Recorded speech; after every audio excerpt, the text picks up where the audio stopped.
إلى حضرة نبينا محمد صلى الله عليه وسلم وعلى آله وصحبه الكرام، ثم إلى حضرة والدينا ولمشايخنا ومعلمينا لجميع أرواح المسلمين والمسلمين والمؤمنين والمؤمنات، وخصوصا إلى الفاتحة. بسم الله الرحمن الرحيم. الرحمن الرحيم مالك يوم الدين. اهدنا الصراط المستقيم صراط الذين غير المغضوب عليهم ولا الضالين.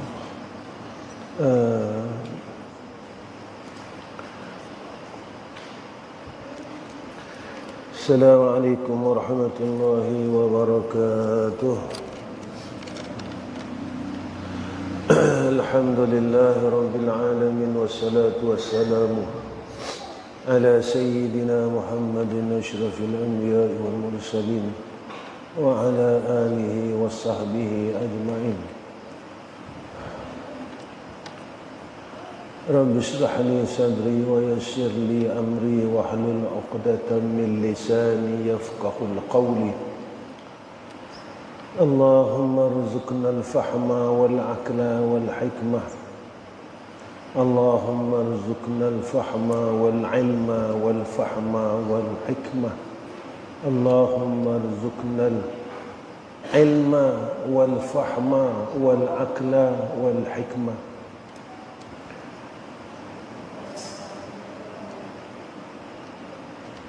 يا أرحم الراحمين. إلهي أنت مقصودي ورضاك مطلوبي.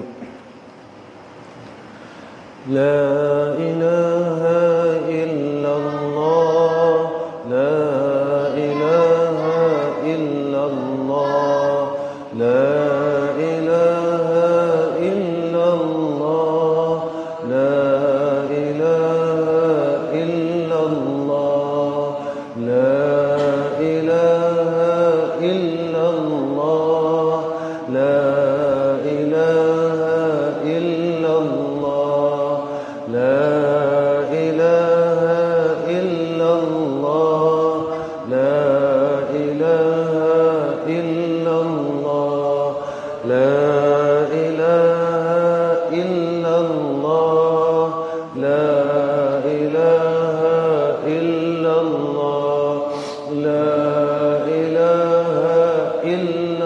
الله، لا إله إلا الله، لا إله إلا الله، لا إله إلا الله، لا إله إلا الله، لا إله إلا الله، لا إله إلا الله، لا إله إلا الله، إله إلا الله، لا إله إلا الله، لا إله إلا الله.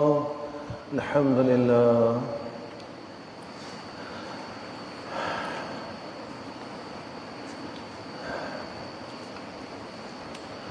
قال مصنف رحمه الله تعالى: ومن يتق الله يكفر عنه سيئاته ويعظم له أجرا. Barang siapa takut ia akan Allah,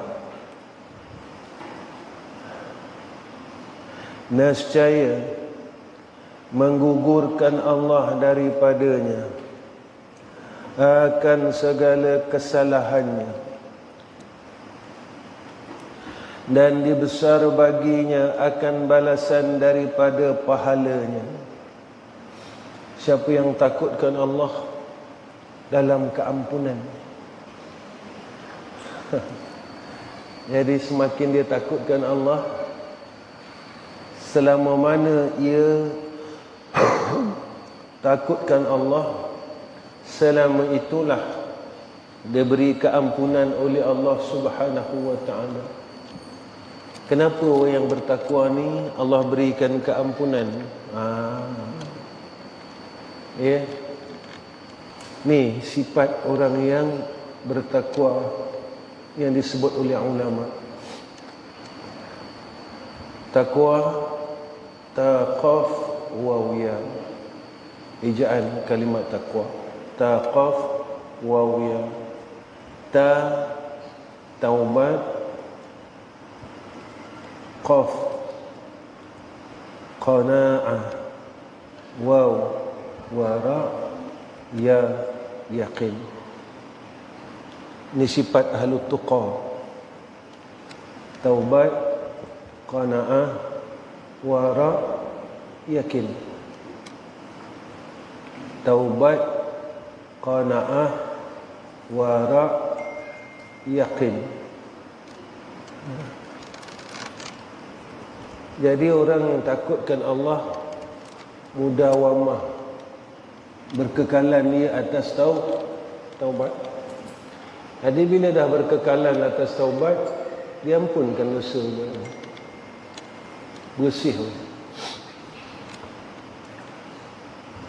Jalan keampunan dosa, ya. Jalan keampunan dosa. Satu, istighfar. Dua, berbuat amal soleh. Dalam Quran sebut itu kan, kebaikan itu menghapuskan kejahatan. Kebaikan itu menghapuskan kejahatan. Jadi buat amal soleh. Ya. Qaf qanaah. Orang yang bertakwa kepada Allah tidak ada sifat tamak dalam dirinya dengan keduniaan. Sebab dia mempunyai sifat redha dengan segala hukum Allah. Hadis sentiasa ia qanaatun. Rasa mencukupi.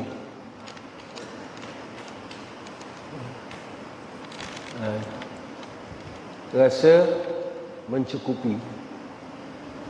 Jadi bila dia rasa mencukupi, maka terhalang daripadanya tamak. Dia tak ada istilah tamak. Jadi hablum minan nas tu hebat. Wow, wara. Sentiasa berhati-hati di dalam beramal. Di dalam melakukan amal sentiasa wara. Ini betul, ini tak betul. Ya. Dia berhati-hati. Ya, yang ilat. Ya, ilat ni tak ada titik. Ya. Yakin. Orang yang boleh wara, orang yang boleh taubat, orang yang boleh qanaah adalah orang yang yakin dengan Allah.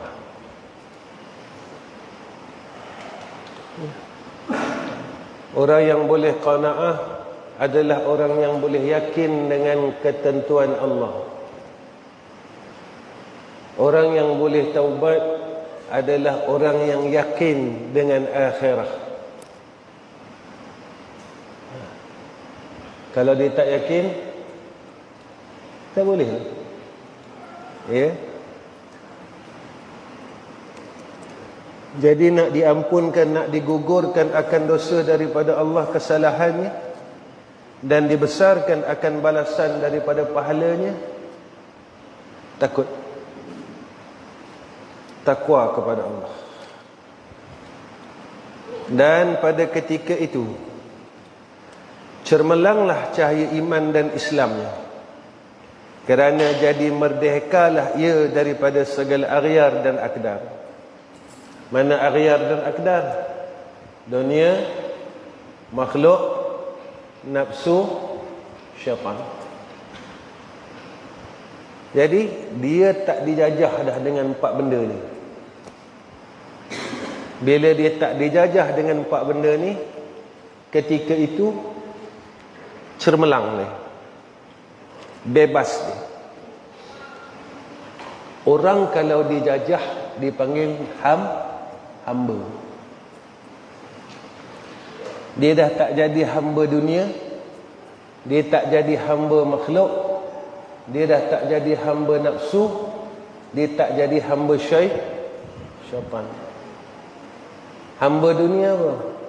Ikut tipu daya dunia. Hamba makhluk apa? Ikut akan kehendak makhluk yang menyalahi akan kehendak Allah. Hamba makhluk apa? Berbuat semua kerana makhluk, semua buat kerana orang. Buat kerana orang. Sebab itu kata Imam Ghazali, tawakal ni terpecah kepada beberapa bahagian. Ada orang yang bertawakal kepada manusia.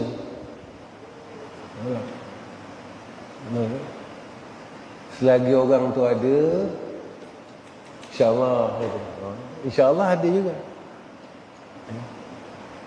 Kedua, bertawakal kepada harta. Lagi duit simpanan kita ada. Ketiga, tawakal kepada diri, tubuh badan. Lagi tulang 4 kerat ni kuat.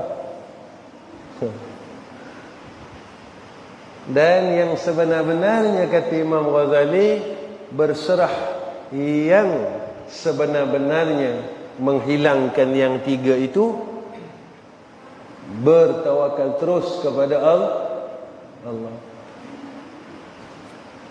Ni kata berserah.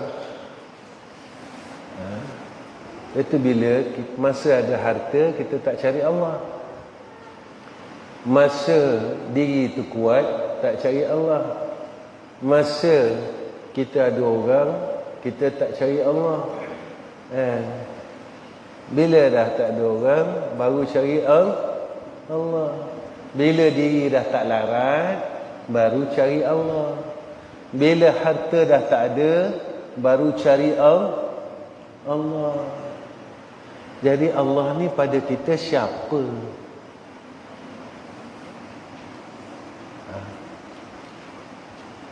Susah baru cari dia, sakit baru cari dia, tersepit baru cari dia.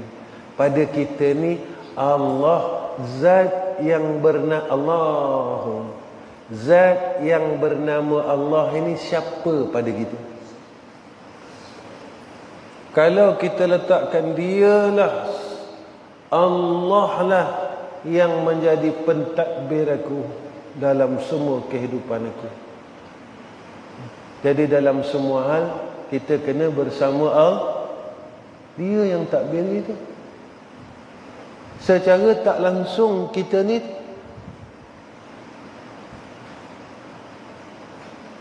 kita macam beriman tapi macam tak beriman. Jangan susahlah. Ayah ada tanah banyak, besok kalau ayah tak ada, faham tak? Kita dah didik bergantung dengan orang, bergantung dengan harta, tak bergantung dengan Allah.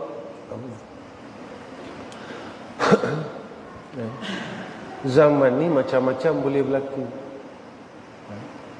Habis orang minta tolong macam-macam, tolong doa. Ada tanah dia dijual tanpa pengetahuan dia. Tanah saya dah kena jual, Ustaz. Tanah tu tanah saya, tapi saya pun tak tahu macam mana boleh jual. Nampak? Itu yang habis sebut madrasah ni dulu. Macam mana orang boleh nak jual tanah madrasah kita walhal nama kita berpakat dengan orang ni, orang ni, orang ni.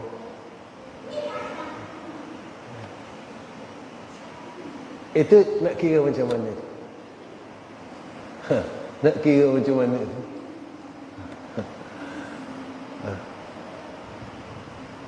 Jadi kita bergantung dengan harta kita yang belum tentu menjadi milik kita. Ya. Lepas tu kena bergantung dengan si pemilik. Siapa si pemilik kita? Tak susah hati lah. Ya. Itu yang Nabi cakap tu. Kenapa kita takut keluarkan duit kita? Sebab kita pegang dari dulu sampai sekarang, kalau aku keluarkan duit aku, duit akan habis. Enak. Tapi Allah cakap, kalau engkau keluarkan duit engkau tak habis, duit engkau aku tambah. Jadi kita nak percaya cakap siapa? Orang semua cakap, kalau kau keluarkan duit kau belanja duit kau pada jalan Allah, duit kau habis. Tapi Allah cakap dalam Quran, kalau kau belanjakan duit kau kembalikan kepada aku, harta kau aku tambah, diri kau, keluarga kau, harta benda kau aku selamatkan, tubuh badan kau aku sihatkan. Ini di antara kelebihan zakat tu kan, sama dengan kelebihan sedekah. Jadi kita nak percaya cakap Allah ke nak percaya cakap orang? Nampak? Secara tak langsung, bijaknya, pandainya syaitan ini supaya kita ni menjadi syirik. Kenapa syaitan ini dia usaha sangat supaya kita ni tak percaya dengan kalam Allah, supaya diajak duduk dengan dia sama-sama. Sebab syaitan dia berusaha untuk keluarkan kita daripada syurga supaya duduk dengan dia dalam neraka. Ni kata mujahadah lawan. Sekarang yang kita pegang kalam syaitan atau yang kita pegang kalam Allah? Walhan yang menjadikan syaitan dan iblis itu Allah. Yang menjadikan kita juga Allah. Kenapa kita perlu ikut kalam makhluk ni tadi daripada kalam pemilik makhluk? Begitu juga yang lain-lain. Ya, sama aja. Itu dia baik. Bila kita bebas, tidak dijajah, merdeka, ya, cermelang iman, cermelang Islam, baru iman kita kuat, baru Islam kita berdiri tegak.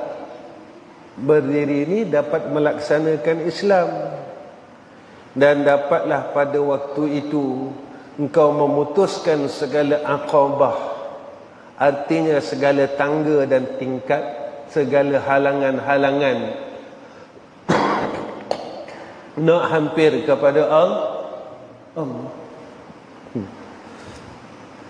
Habis teringat satu kisah dulu. Itulah kali pertama, itulah kali terakhir Abi pergi majlis kenduri orang hebat-hebat. Abi pergi dengan Umi, kat Kuala Lumpur. Nak sangat Abi pergi. Abi sampai pintu dewan, penyambut tetamu tanya Abi, Cik ni VIP ke VVIP?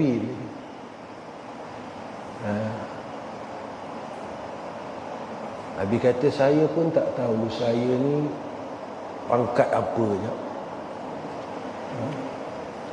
Kata.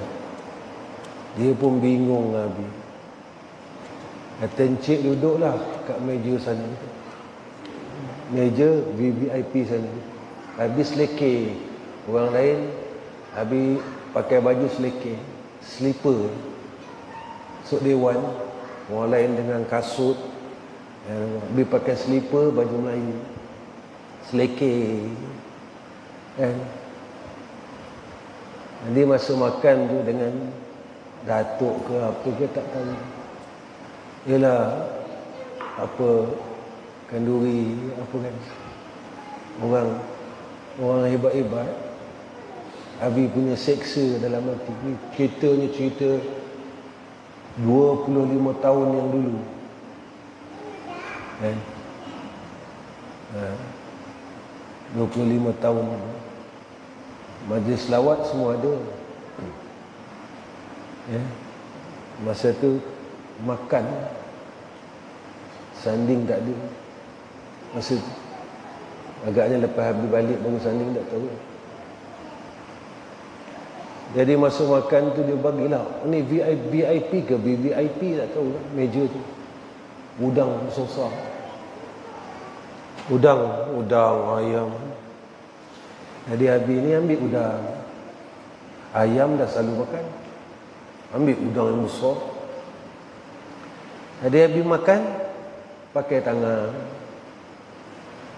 Jadi yang duduk sekali, keluarga yang duduk sekali dengan Abi, suami isteri, dia pakai sudu dengan garpu.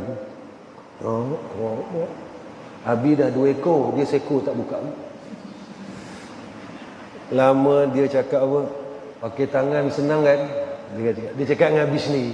Abi diam je dengan Umi, Abi makan. Lama dia kata pakai tangan senang kan. Susah je pakai sudu dengan garpu, nak formal. Nak formal. Ya. Dia kata saya dah 2 ekor dah encik. Kata. Ya. Lama dia pun makan pakai tangan dengan Abi. Selesai. Ya. Kalau makan mi kari, pakailah sudu. Jangan pakai tangan. Dah. Makan mi kari pakai tangan macam tu. Tu tak munasabah. Kalau nak kopi udang, pakailah tangan. Baru sedap makan. Susah. Nabi pernah makan bersama dengan satu CEO bank. Nabi tak sebutlah bank mana. Makan. Abi tahan 5 minit. Lepas tu Abi minta Tan Sri, saya nak makan dengan kerani boleh? Kenapa Ustaz? Orang besar-besar ni rupanya, satu suap sembang 2 minit. Dia makan, sembang 2 minit. Lepas tu dia makan lagi, sembang lagi 2 minit. Abi cakap, bila masa Abi nak kenyang macam ni? Jadi Abi pun cakap dengan dia, Tan Sri, saya nak makan dengan kerani boleh?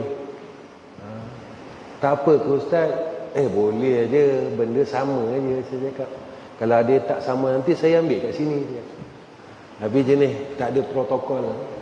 Abi makan dengan kerani, dengan apa, makan bersila kat bawah. Lagi sedap. Makan pakai tangan gong. Kenyang tak ya? Sambil sembang sambil ngap, sambil sembang sambil ngap. Ya. Kita bila ikut sangat. Ya. Lepas itu kalau boleh tengah makan dilarang bersembang. Masa makan ni sunat dia jangan bersembang. Makan dulu. Dah kenyang baru sembang. Ni kaedah makan dalam Islam. Ya. Baik.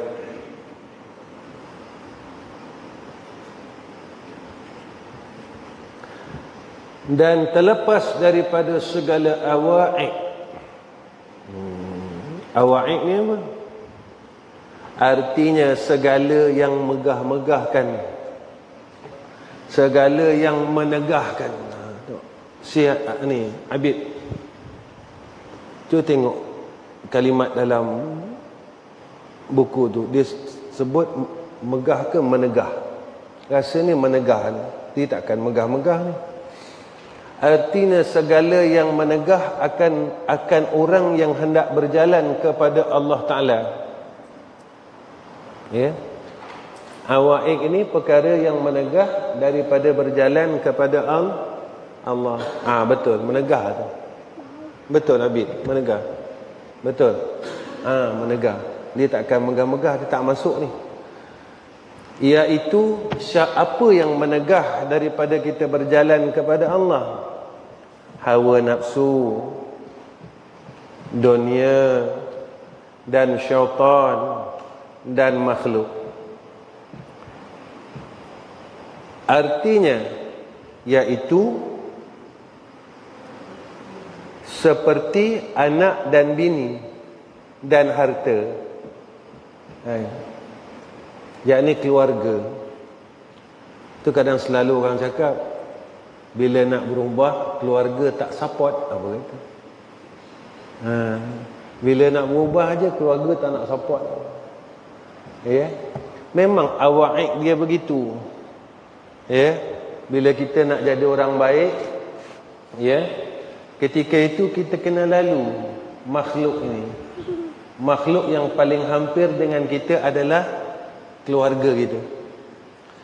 Lepas itu dalam ayat jihad, kita nak jihad susah.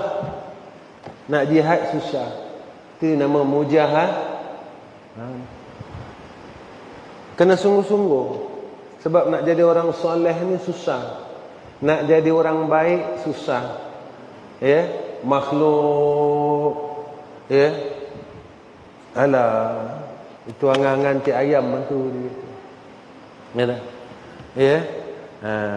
Tak lama lah tu. Tapi pernah tak dengar kalau orang nak buat jahat, orang kata tak lama lah tu buat jahat. Pernah tak? Carol pernah tak dengar? Tak pernah kan? Kita macam pelik ya. Bila nak buat baik aja, orang akan cakap macam tu. Kenapa?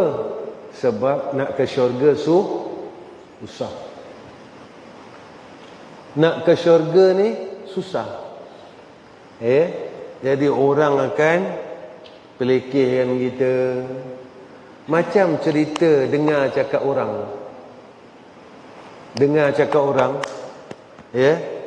Kalau kita nak berbuat satu perkara, ikut syarak, ikut agama, jangan ikut orang. Tu yang ceritanya Luqman Ibnul Hakim dengan anak dia. Dengar cakap orang, kan? Naik keldai dua-dua. Orang cakap apa? Apalah zalimnya bapa dengan anak. Keldai tu kecil, naik dua orang. Turun. Luqmanul Hakim turun, tarik anak. Orang cakap lagi, apalah anak dera orang tua, bapa tarik, anak duduk atas. Luqman naik atas, anak tarik. Orang cakap lagi, apalah punya bapa mendera anak. Lama-lama dua-dua turun, tarik keldai. Orang tanya, bodoh ada keldai tak nak naik. Jadi kalau dengar cakap orang dalam berbuat satu perkara, sampai bila orang tak berhenti cakap? Sampai bila orang tak berhenti cakap? Ya. Jadi sesuatu amalan yang kita nak buat, maka kena mengikut aturan syarak. Syaraknya betul tak? Betul. Kalau syaraknya betul, maka pada ketika itu buat. Ya. Nak apa? Buat. Jangan ikut orang. Buat. Ikut Allah. Ikut kehendak syarak, ikut Allah, ikut Rasul. Dan terlepas pula ia daripada segala awarid. Awarid ni apa? Artinya segala yang melentang di jalan. Tengah-tengah buat amal soleh, tengah-tengah nak jadi orang baik, ketika itu datang awarid. Ya. Apa awaridnya? Ya.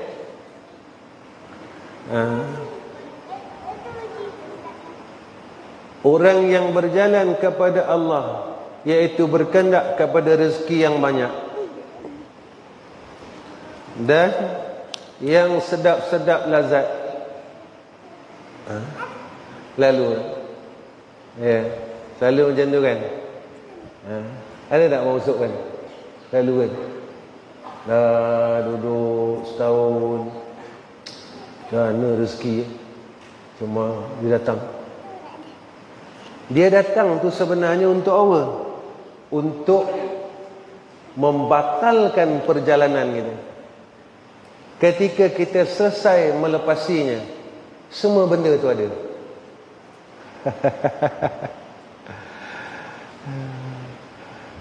Sebab ini yang disebut oleh ulama, dipanggil awarid. Dalam pada dah buat kerja-kerja agama, nak berjalan kepada Allah, diuji. Rezeki ni, orang lain boleh, takkan aku rugi lah. Tak? Ruginya. Nampak tak? Ini yang kata awarid. Lalu orang cakap apa, kalau kau, kan ada perkataan ni kita pernah dengar. Kalau kau duduk pondok, macam nak makan apa?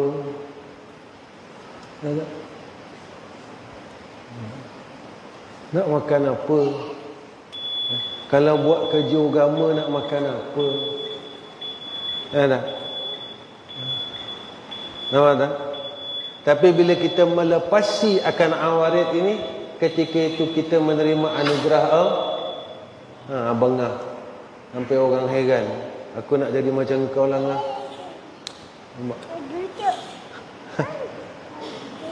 Ya, kalau macam tu, bila kita yakin dan mula tahqiq dengan jalan ini, ya, baik.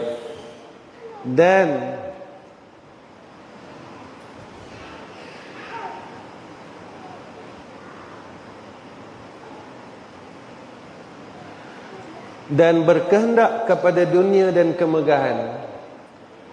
Ya. Ketika itu kita dah mula dalam masa nak beramal, nak itu, nak ini, nak mujahadah jadi orang soleh, datang kehendak keduniaan, kemegahan datang pada kita. Orang cakap kau buat macam ni, ya, kau buat macam ni, ya. Akhirat juga, dunia juga. Hadi. Ada. Baik. Dan datang bagi kesusahan dan kedatangan balak dan kesakitan. Ya. Allah bagi kita sakit, kesusahan, ya, bala, segala ujian yang datang, ya, Allah bagi kita macam tu. Kita mampu tak menghadapi perkara tersebut? Ya. Mampu tak kita nak menghadapi perkara tersebut semata-mata dekat kepada Allah Subhanahu wa ta'ala.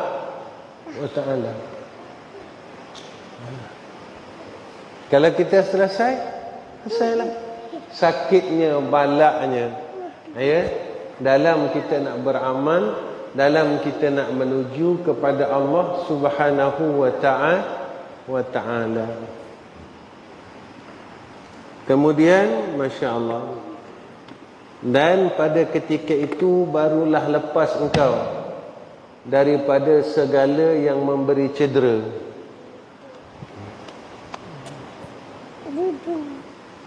Dan menegah jalan engkau kepada Allah. Bila segala dah, semua benda tu kita dapat lalu dengan elok, ya, lalu dengan baik, pada ketika itu, ya,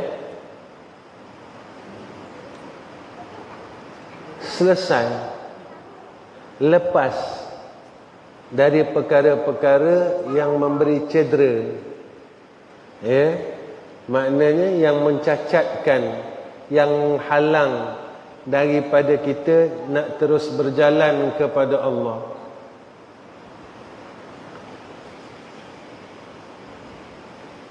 Dan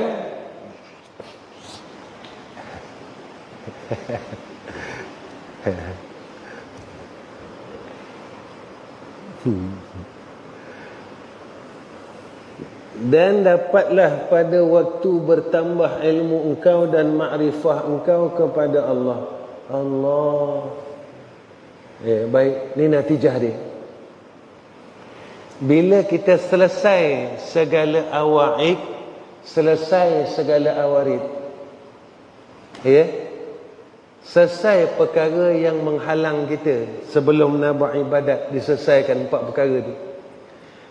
Kemudian dalam pada kita dah berjalan kepada Allah, pada ketika itu kita mula diuji dengan rezeki. Sebab ada ubat dia. Bila sampai perkara tentang rezeki, malak dan kesakitan ini, kata ulama, kunci dia iaitu 2. Apa dia? Redha dan tawakal. Pada rezeki kena tawakal dengan Allah, pada kesakitan dan balak kena rupanya ada natijah. Natijahnya apa? Ilmu akan bertambah dan makrifah kepada Allah akan bertambah. Kita makin kenal Allah. Semakin kita kenal Allah, jadi tambah tahqiq, tambah tahqiq, tambah tahqiq, tambah yakin dengan Allah. Firman Allah Ta'ala, wattaqullaha wa yu'allimukumullah, dan takut oleh kamu akan Allah, dan memberi ketahui akan kamu oleh Allah Ta'ala akan ilmu akan dia. Allah. Maknanya bila kita lalui semua perkara tersebut, kita tambah yakin, tambah tahqiq, tambah takut pada ketika itu janji Allah. Orang yang semakin takut dengan Allah, wa yu'allimukumullah, Allah memberikan kepadanya ilmu. Tak mau boleh tak? Jangan usik wan boleh? Boleh jangan usik wan. Boleh. Nak duduk je boleh? Boleh. Jangan usik wan, jangan usik mic wan. Boleh?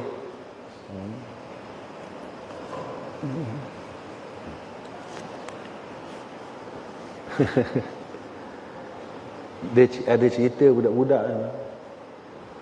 Budak-budak ni satu hari dia main dalam masjid. Kemudian ada satu sahabat nak bangun marah sebab bising. Rasulullah kata jangan. Rasulullah kata mereka kesayangan malaikat dan mereka kesayangan Allah, kerana mereka adalah awliya illah di muka bumi. Mereka adalah kekasih-kekasih Allah di muka bumi. Sebab mereka tak ada dosa. Kalau macam kita ni, kesukaan malaikat ke kegeraman malaikat? Ada ni malaikat suka ke malaikat geram dengan kau? Geram kan? Faidi. Kalau ada telajak subuh tak geram malaikat? Geram tak? Geram malaikat. Sebab kita ni dah masuk mukallaf. Mereka adalah kekasih-kekasih Allah. Sebab itu barakahnya mereka bila kita jaga anak-anak kecil. Dan berkat waktu kita ada anak-anak kecil lain. Berkat hidup tu berbeza. Baik.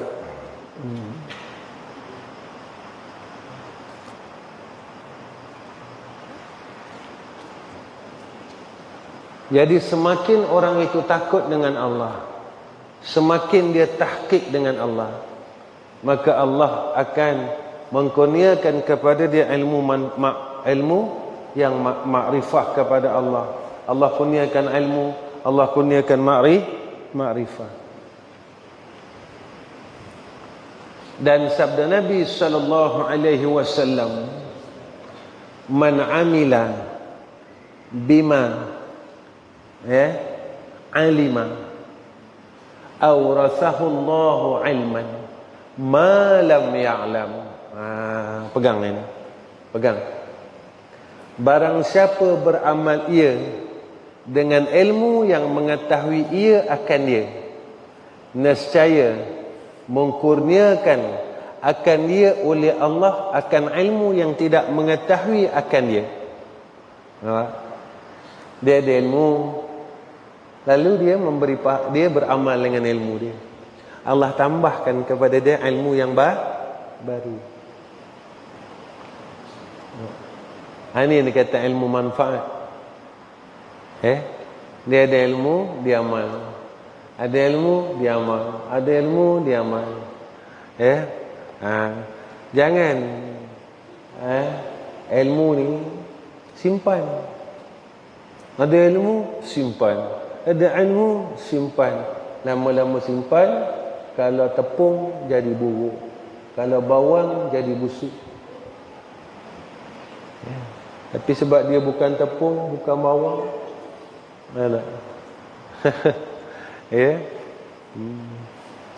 ada tak besok orang yang alim ini akan dilaknat, ditemplak oleh ilmu dia kat sana?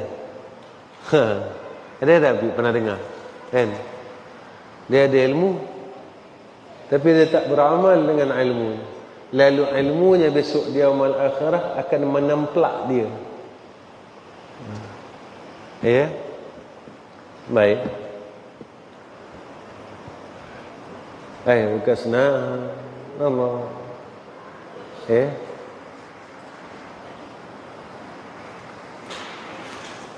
Dan iaitu ilmu yang difirmankan Allah dengan katanya wa 'allamnahu min ladunna ilma, dan telah kami ajar akan dia Nabi Khidir akan ilmu daripada kami.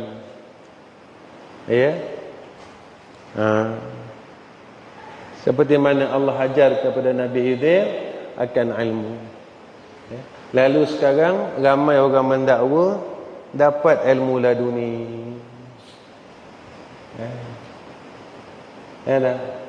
Tengok Nabi Khidir macam mana sifatnya. Kita nama Khidir juga, tapi mengumpat tak berhenti. Macam mana nak dapat laduni? Nabi Khidir orangnya macam mana? Kita orang macam mana? Layak ke kita menerima laduni? Menipu tak berhenti. Tak? Menipu tak berhenti. Tak pai. Tak tipu orang, tipu bini. Tak? Tak tipu bini, tipu anak. Kenapa ayah tak belikan tadi barang tu?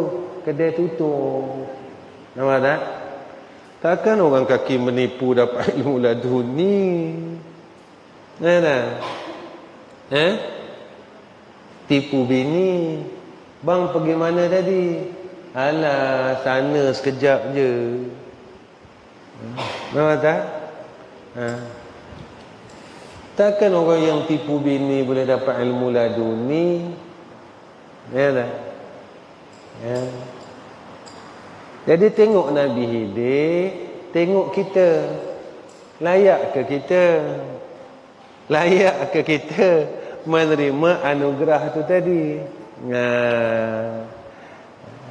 Tapi ini kata pendakwaan diri ni tadi.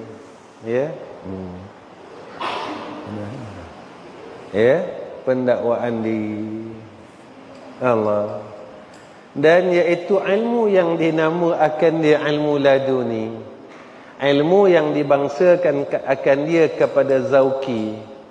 Artinya pada perasaan orang yang mendapat akan dia, seperti yang telah disebut pada muqaddimah di sana.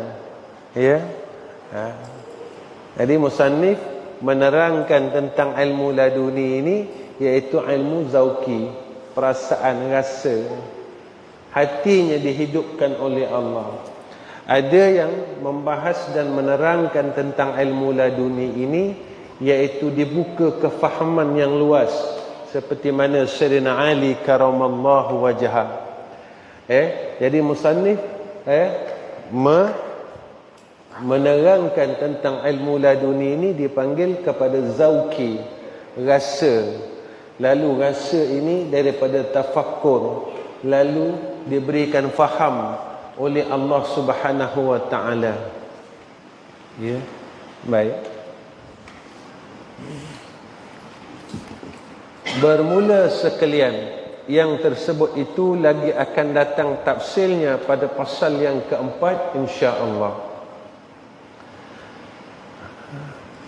Ketahui olehmu bahawasanya makna musyahadah pada lughah. Apa makna musyahadah?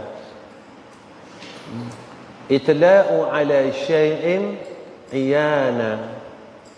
Kelihatan seperti seseorang atas sesuatu dengan mata kepalanya. Maknanya, ini makna musyahadah pada bahasa.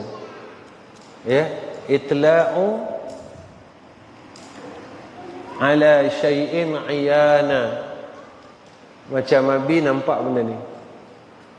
Ini mana musyahadah. Ya. Ni pada bahasa, pada lughah.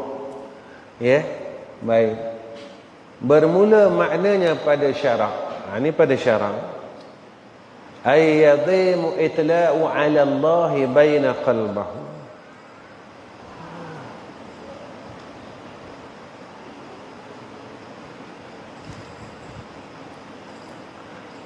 Bahawa mengekal ia akan melihat atas Allah dengan mata hatinya. Ini makna musyahadah pada syarak. Mengekal melihat akan Allah dengan mata hatinya. Macam mana nak melihat Allah? Iaitu melihat akan tanda kewujudan dan kebesaran Allah. Langsung dengan kita melihat tanda kebesaran dan kewujudan Allah, kita dapat terus mengingati Allah. Ini musyahadah pada syarak. Ya, musyahadah pada syarak. Jadi kita kekal. Ya, kekal melihat segala perkara ini, langsung kita dapat mengingati Allah. Ya, Allah. Seronok kan? Bila sentiasa ingat Allah ni, seronok. Seronok. Itu orang dulu, ya, kenapa dia boleh ibadat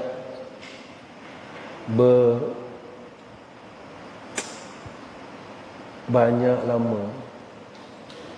Ya.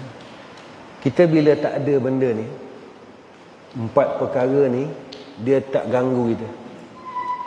Dia tak ganggu kita. 4 perkara ni tak ganggu kita. Sebab benda ni Abi pernah lalui proses dia. Bila kita sibuk dengan orang, dengan dunia, dengan apa, kita tak dapat seperti mana tatkala kita khalwah. Macam guru Abi, masa Abi mengaji dulu, dia khatam Quran sehari sekali. Sehari sekali. Ya. Dia khatam Quran. Tapi bila kita 4 perkara ni, ya, itu Abi dalam khalwah, Abi boleh khatam Quran 2 hari sekali. Sehari 15 juzuk. Masa khalwat. Kalau Abi khalwat, Quran sehari 15 juzuk, 2 hari khatam, 2 hari khatam, 2 hari khatam. Abi khalwat. Kena khalwat. Tapi kita nak khalwat bukan boleh macam dulu. Kan? Bila kita khalwat di bilik-bilik kita masing-masing kan. Tapi dah tak, kita punya tuntutan, apa yang lebih wajib itu datang, untuk mengajar, ya, dan sebagainya. Jadi benda-benda ni jadi kita tak boleh dah macam dulu, ya. Kita orang dulu dia rasa seronok. Dia rasa seronok. Khalwat dia rasa seronok. Khalwat ni rasa seronok. Habis pengalaman sajalah cerita. Masa habis khalwat dulu di satu tempat di Indonesia dipanggil Gunung Suci. Tempat tu dia lebih kurang macam Genting Highland, tapi di hutan. Genting Highland tempat main pakau. Ada beli baju-baju sekarang. Ni tak ada. Nak laluan tu pun sampai atas tak ada rumah. Tapi di atas tu macam ada satu kawasan perkampungan orang-orang yang berkhalwat. Habis cukup terkejut bila naik sampai atas. Ya, tempat yang Abi pergi ni di Bandung, Indonesia. Kawasan Garut. Habis terkejut di atas tu ada satu perkampungan tempat orang-orang khalwat. Dan Nabi terjumpa satu hamba Allah. Nama hamba Allah ini Pak Idin. Dia asma yang teruk, tapi tak pernah sakit teruk. Dan hidup dia tiap-tiap hari, orang dia Abi belajar dengan dia cara tawakal yang tinggi. Setiap kali dia pergi ke atas tu dia ada satu warung. Satu ke ada dua warung, Abi tak ingat dah. Cerita 25 tahun yang dulu. Masa tu Kushairi pun tak ada lagi, tak silap. Setiap kali dia makan, ada orang yang membayarnya. Hampir, Abi tanya dia, dah hampir 20 tahun. Jadi sekarang ni dah jadi ala bisa Tegal biasa. Dia pergi makan, dia tak tanya. Tuan kedai kata dah ada orang bayar. Setiap kali dan setiap hari. Dia tak kahwin.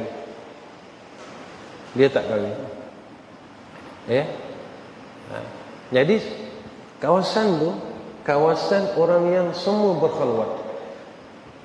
Kalau bila malam keadaan sunyi, dengar orang zikir, orang salat, dengar orang menangis, kawasan tu tak tahu sekarang ni masih ada atau tak ada.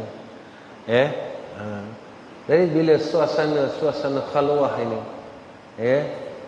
wujud, jadi itu secara khususi. Ada orang yang berkhalwah secara umum. Kita duduk dalam satu madrasah, melaksanakan perkara-perkara, cuba untuk menjadi orang baik, termasuk juga di dalam khalwah, tetapi khalwah umum dipanggil. Ini yang disebut oleh Imam Al-Ghazali, iaitu uzlah tetapi di tengah masyarakat. Itu madrasah ni tak campur dengan orang. Termasuk uzlah juga, tapi dipanggil uzlah secara umum. Sebab apa? Sebab nak mengislahkan diri, nak mendidik rohani, supaya rohani ini menjadi lebih taat kepada Allah. Kita nak buat macam orang dulu tak mampu.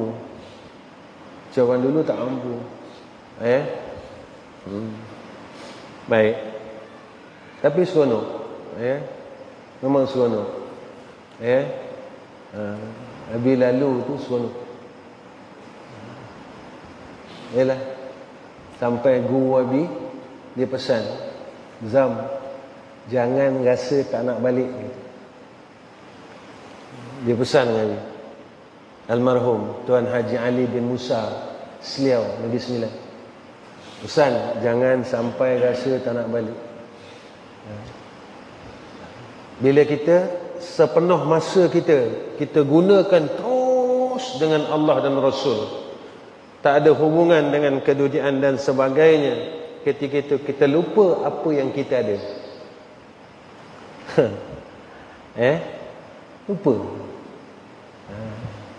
Itu yang orang dulu dia boleh zikir sampai satu hari 100,000, puasa setiap hari. Kenapa mereka berpuasa setiap hari? Sebab mereka nak didik nafsu. Sebab makanan inilah yang menyebabkan nafsu ini jadi kuat. Kerana Imam Ghazali sebut macam ni, nafsu ini seumpama anjing. Lagi banyak kita bagi makan, lagi dia kuat menyalak. Tapi bila kita tahan dia, ketika itu dia menjadi seekor binatang yang lemah.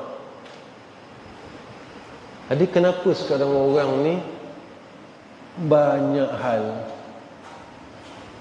makan dah banyak. Jadi bila makan dah banyak, nafsu dah kuat, menyalak pun banyak. Jadi tak dengar lah orang cakap, menyalak aja. Orang tegur, nyalak. Orang suruh ke sana, menyalak. Orang suruh semayang, menyalak. Jadi nak menyalak. Sebab apa? Sebab itu yang ada tak ta'awuz untuk nafsu ni? Siapa ingat? Ta'awuz untuk nafsu. Opi ingat? Cuba abang baca ni. Baca sekali kau ulang. Kau ingat tu sebab kau lupa. Sebab tak amal. A'udzu billahi min syarrin nafsi, la haula wala quwwata illa billahil aliyil azim. Cuba jadi.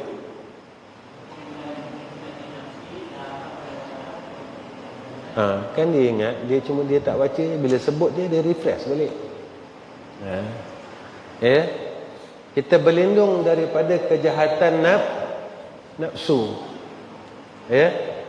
A'udzu billahi min syarrin nafsi, la haula wala quwwata illa billahil aliyil azim.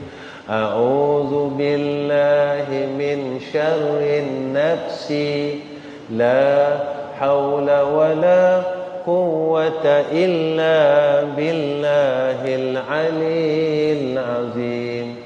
A'udzu billahi min syarrin nafsi, la haula wala quwwata illa billahil aliyil azim.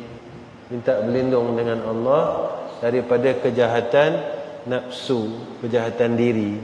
Jadi bila hari-hari kita minta lindung dengan Allah, Allah jaga diri kita. Semakin baik, semakin nak jadi orang saleh. Jadi bila kita dapat melihat, mengekalkan penglihatan kita dengan mata hati kita, iaitu wallahu alam. Sampai situ InsyaAllah malam esok kita sambung lagi. Terbaca je.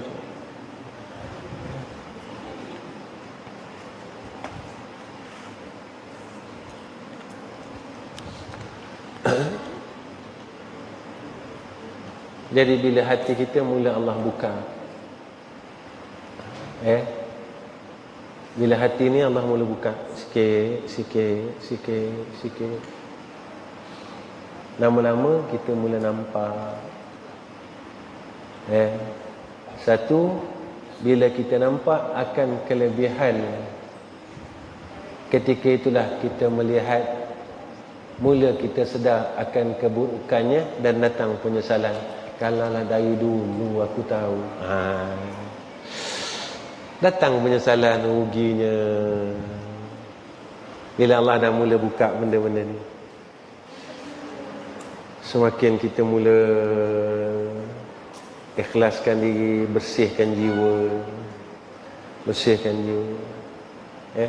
Betul ulama dia buat mujahadah ni, proses mujahadah ini. Ada yang buat proses mujahadah dengan zikir, ada yang dibuat proses mujahadah macam-macam. Abi ke orang baik, Abi orang jahat. Abi rasa kalau apa yang Abi lalu, Abi suruh orang lalu, tak sanggup ke? Abi ni asal orang jahat. Bukan Abi keluar-keluar baik kan? Kata Abi bila teringat, Abi sedih. Sebab Abi orang jahat. Jadi terima kasih sangat dengan Allah, sebab Allah berikan kepada Abi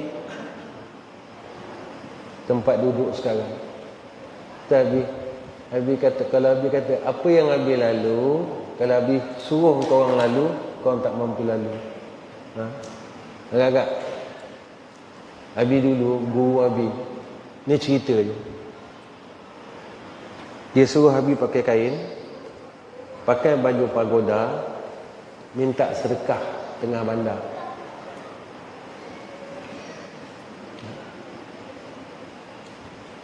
Jumpa orang minta sedekah. Jadi kalau Abi kata Nodi pakai kain, pakai baju pagoda, pergi minta sedekah ke kubu. Duit yang Abi dapat semua tu, Abi kena masukkan dalam tabung masjid.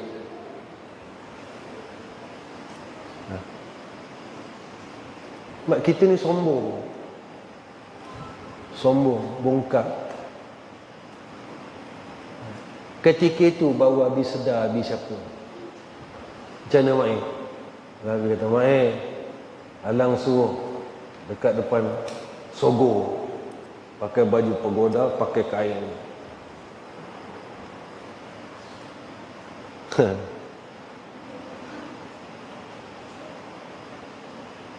Baru kita sedar, rupanya selama ni aku bongkar, selama ni aku besar diri, ingat aku ni pandai.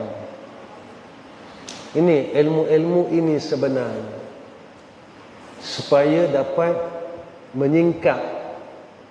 Ni yang guru kita buat, supaya dia sedarkan diri kita ni siapa. Tak kita belagak sangat, belagak tak tentu pasal, belagak tak tentu hala. Baru kita tahu selama ni kita ni, rupanya tempat sombong tu kita duduk secara tak langsung, yang kita ni tak sedar. Kalau dah tempat sombong ada, boleh masuk syurga. Ni kan cerita tentang hadis. Ada yang awal, la yadkhul jannata misqal habatin fi qalbihi, kan? Tidak akan sekali-kali masuk syurga dalam hati dia ada sebesar zarah kibir dan riak. Ini yang ulama dulu proses ni, nak hilangkan supaya layak untuk masuk syurga Allah. Nabi cakap macam tu. Ni bukan hadis maudhu', bukan hadis palsu, bukan. Nabi cakap la yadkhul jannah, tidak akan sekali-kali masuk syurga kalau dalam hati kita ada misqala habbatin, seberat habuk sombong. Sebab syurga tak akan benarkan orang sombong masuk syurga. Siapa nak masuk syurga kena tahu Allah, kena tawaduk, kena rendah diri, kena sedar hamba Allah. Jangan sombong. Jangan sombong. Tapi guru kita ni semua dah meninggal.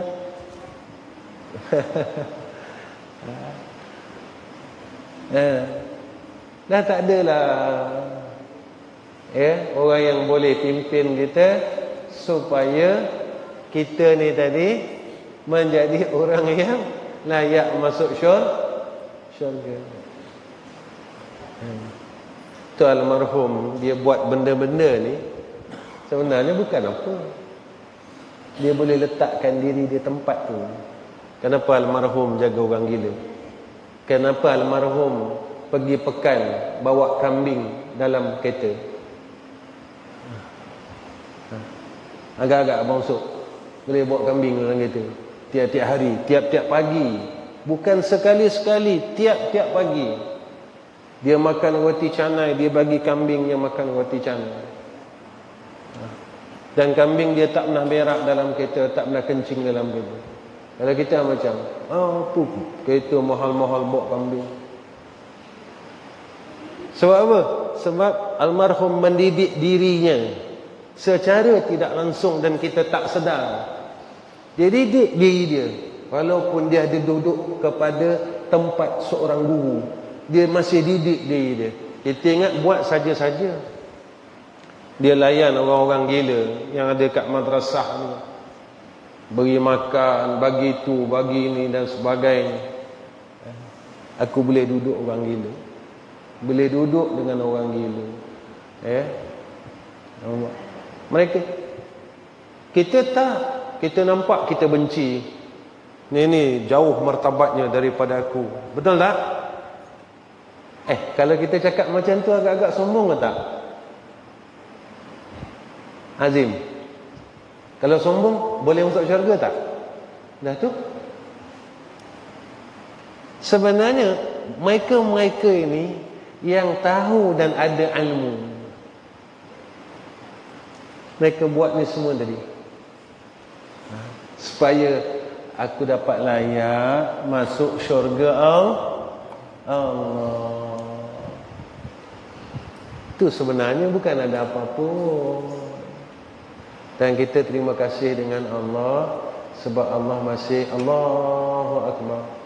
Allah bagi peluang kita mendapat bimbingan daripadanya. Kalau dulu kita masih lagi sombong, takabur, mati, memang dah kena bakar dulu, rentung, barulah dapat masuk syurga. Nauzubillah. Wa akhiru kalam. Assalamualaikum warahmatullahi wabarakatuh. Bismillahirrahmanirrahim. Alhamdulillahirabbil alamin wassalatu wassalamu ala sayyidina Muhammadin asyrafil anbiya'i wal mursalin wa ala alihi wa sahbihi ajma'in. Ya Allah, bersihkanlah diri kami ya Arhamar Rahimin daripada perkara yang tidak Engkau redha ya Allah. Salah kami maafkanlah ya Allah. Dosa kami ampunkanlah ya Allah. Sesat-sesat kami bimbingkanlah ya Allah. Lalai-lalai kami ingatkanlah akan kami ya Allah. Kotor-kotor kami bersihkanlah ya Allah. Sombong bongkak kami Kau rendahkan dan Kau tawadukkanlah kami ya Allah. Ya Allah, kami mohon pertolongan-Mu dalam segala perkara atas kami ya Allah, atas keluarga kami dan anak-anak kami dan keturunan kami ya Allah, atas kedua-dua madrasah kami dan orang yang berada di madrasah kami ya Allah. Bantu kami dan tenangkan hati kami ya Allah. Barakahkan kami ya Allah, dan barakahkan juga sekalian orang yang pernah bersama kami dan mengenali kami ya Arhamar Rahimin, yang pernah mendoakan kami dan membantu kami ya Arhamar Rahimin. Ya Allah, Kau berilah taufik dan hidayah kepada orang-orang yang ingin menzalimi kami ya Allah. Tukarkan niatnya daripada kejahatan sehingga ia dapat membantu akan agama-Mu ya Zal Jalali wal Ikram. Allahumma inna nas'aluka ridha Allahumma inna nas'aluka ridhaka wal jannah wa na'udzu bika min sakhatika wan nar. Wa sallallahu ala sayyidina Muhammad wa ala alihi wa sahbihi wa baraka wa sallam. Walhamdulillahi rabbil alamin. Taqabbalallahu minna wa minkum.